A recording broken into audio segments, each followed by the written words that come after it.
এক শিক্ষক বলতেন, জীবনে যা কিছুই করো না কেন, নিজেকে খুশি রাখার কারণ অন্য কারোর মাঝে খোঁজার চেষ্টা করো না।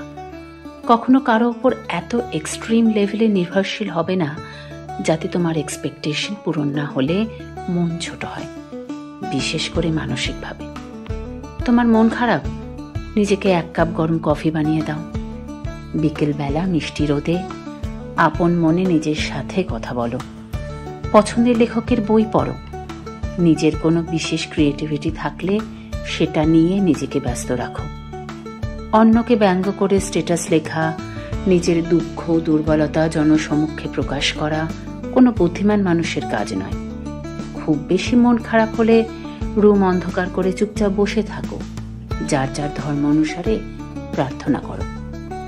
পুরনো কোনো স্মৃতি মনে করে হাসো, কাঁদো, যাই করো না কেন, নিজের সাথে নিজের এমন একটা সুন্দর সম্পর্ক তৈরি করো যাতে নিজের মন খারাপের দিনগুলোতে একটা কাঁধের প্রয়োজন না হয়। যদি কোনো কাজে সফল হও, নিজেকে ট্রিট দাও। যদি অকৃতকার্য হও, নিজের সাথে অভিমান করো। নিজের সাথে নিজে প্রতিজ্ঞাবদ্ধ হও, তবে অন্য কারো চোখে নিজের পারফেকশন খোঁজার চেষ্টা করো না।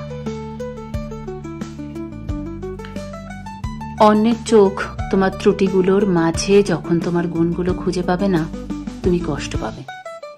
পারলে তুমিই পারবে।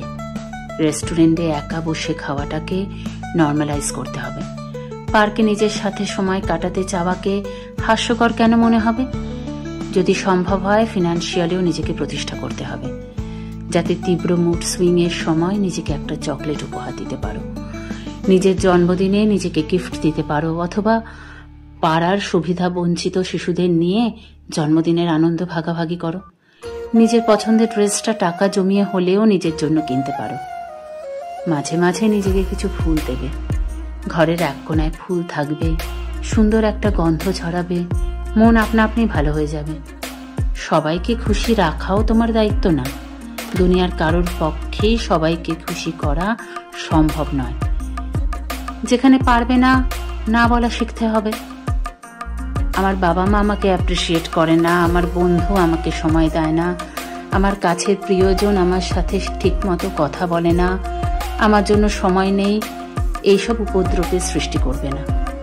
আমাদের ভাষায় যেটা অ্যাটেনশন, অন্যের কাছে হয়তো এই চাওয়াগুলো অযথা টেনশন মাত্র। কেন নিজেকে অন্যের বিরক্তির কারণ বানাবেন? একটা সুন্দর ব্যক্তিত্ব থাকা চাই।